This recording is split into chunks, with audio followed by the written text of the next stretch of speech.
Welcome everyone to this week's Fish Friday. Today we are on Fish Friday number 20. We have a good one that I know you have seen before, have heard of, but probably hasn't crossed your mind very often.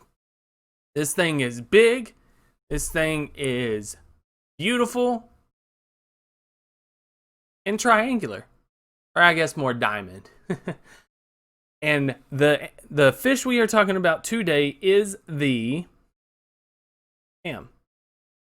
giant manta ray.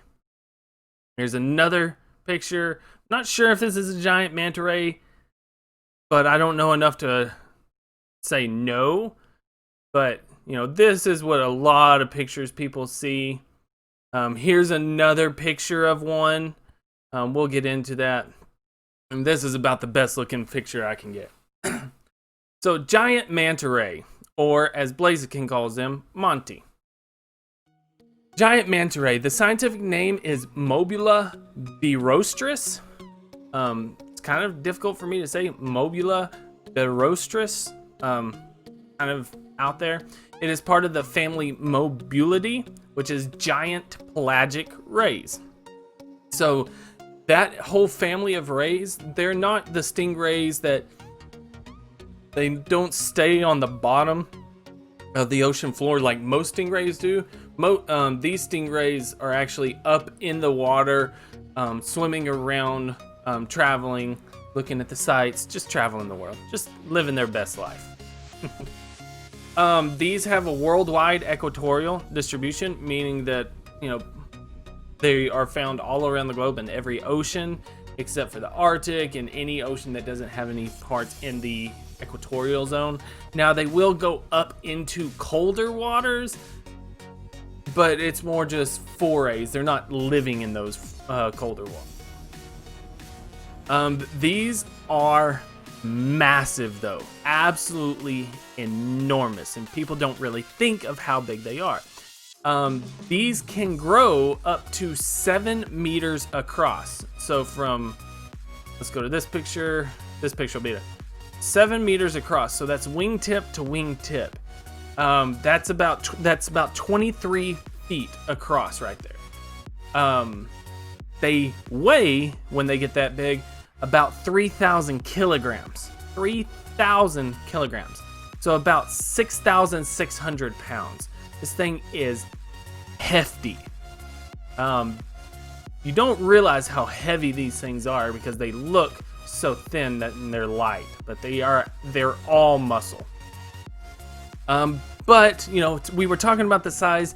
The average size of these that people see, you know, an average adult size specimen is going to be about 4.5 meters, which is about 15 feet across. You know, still big. Yeah, 3 tons, but you know, 15 feet across, you're probably looking at those probably weigh 3,500 pounds, which is still a lot. Don't get me wrong. That's a lot of weight. Something that it did surprise me. I did not realize how heavy they were. I knew how big they were. I didn't realize how heavy they were. As you may have guessed, these are obviously flattened, just like any sort of ray out there. They have triangular pectoral fins, so these are actual pectoral fins. They got a small dorsal fin right there, real tiny fin on the back. Then obviously they have the thin whip-like tail. They are very obviously, they have a dark back with some white blotches here and there. And then they have a white belly, or a light-colored belly. And that is called counter shading, and a lot of your open water fish have counter shading, especially in the ocean. You think about sharks, they have a darker back and then a lighter belly. Tuna, dark back, light belly, and that counter shading is actually a form of camouflage. When you're looking from the top down, especially in deep ocean, you know, deep ocean is black. So when you look from the top down, they're kind of hidden in the darkness. When you're looking up, you got the sun reflecting on the light on the surface of the water, so that gives it a much lighter. So it's really hard to pick out. Now, these fins right here, and they are a part of the pectoral fin. They are a fin though. These are called cephalic fins. When they are, as you can see right here, when they are swimming around, maybe, I don't really know. I couldn't find a good picture saying this is where it's there and this is where it's not. But this is a good option for like kind of the other thing. When they're swimming around, they are actually rolled up because they actually cause a lot of drag.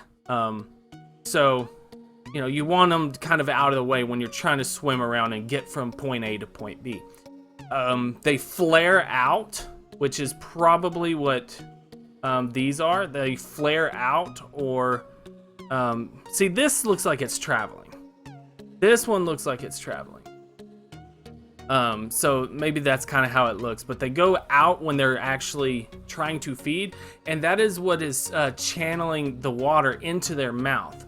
And the gills are actually underneath, and they have gill rakers, so they eat a lot of plankton, and we'll get into their diet in a little. But it's funneling that water into their mouth so that they can swim and eat. You know what? In fact, let's just get into it.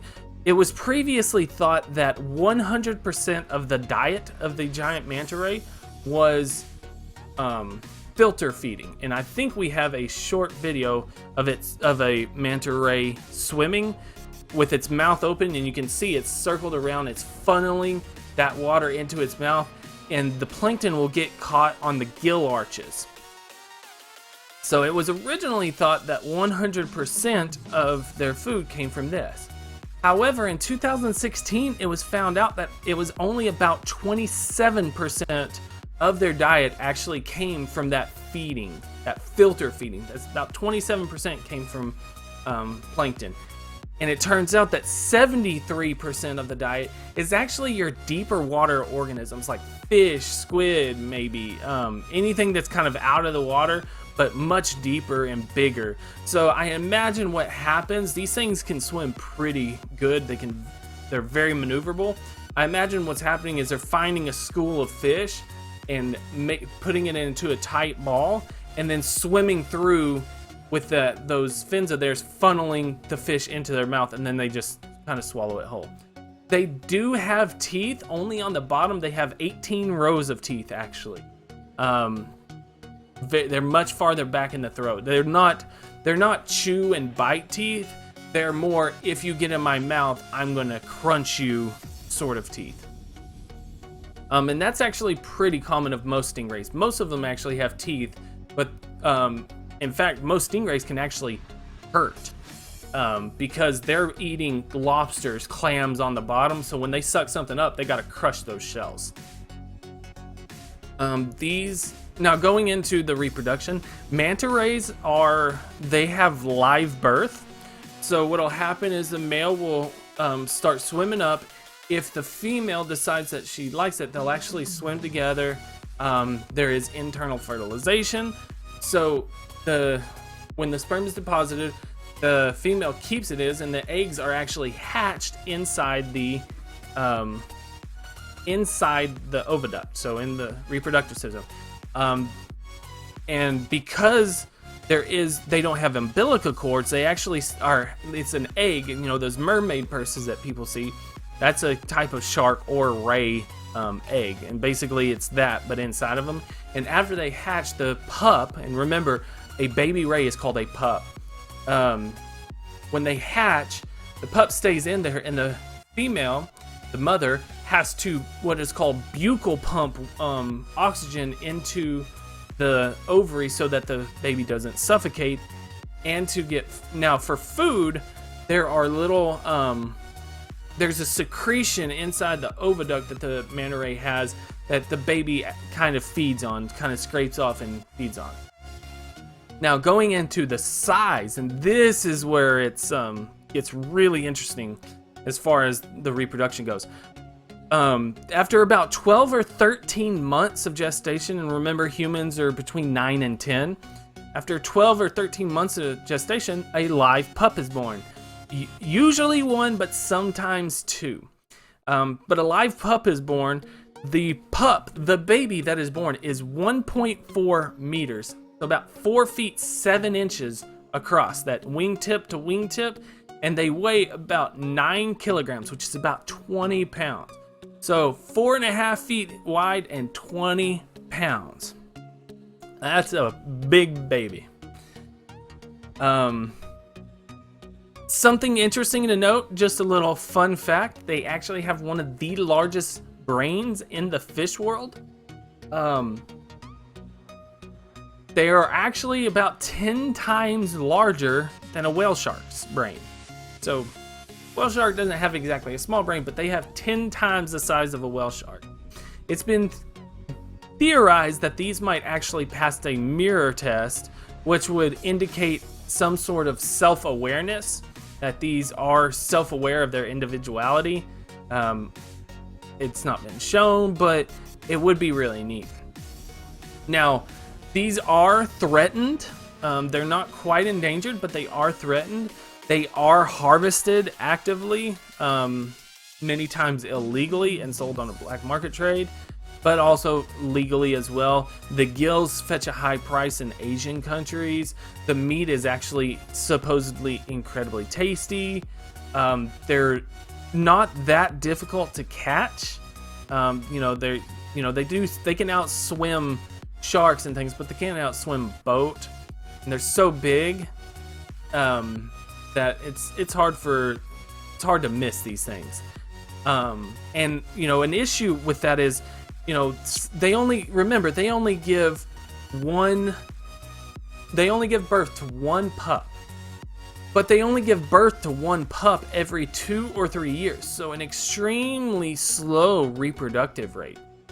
So, it's not like they're giving birth to, 1 million eggs and those eggs hatch. No, there is no report of them ever attacking people on purpose. There have been some reports of people getting hit by the wings and getting bruised or broken bones from that, but no, they're not going to actually physically attack a person.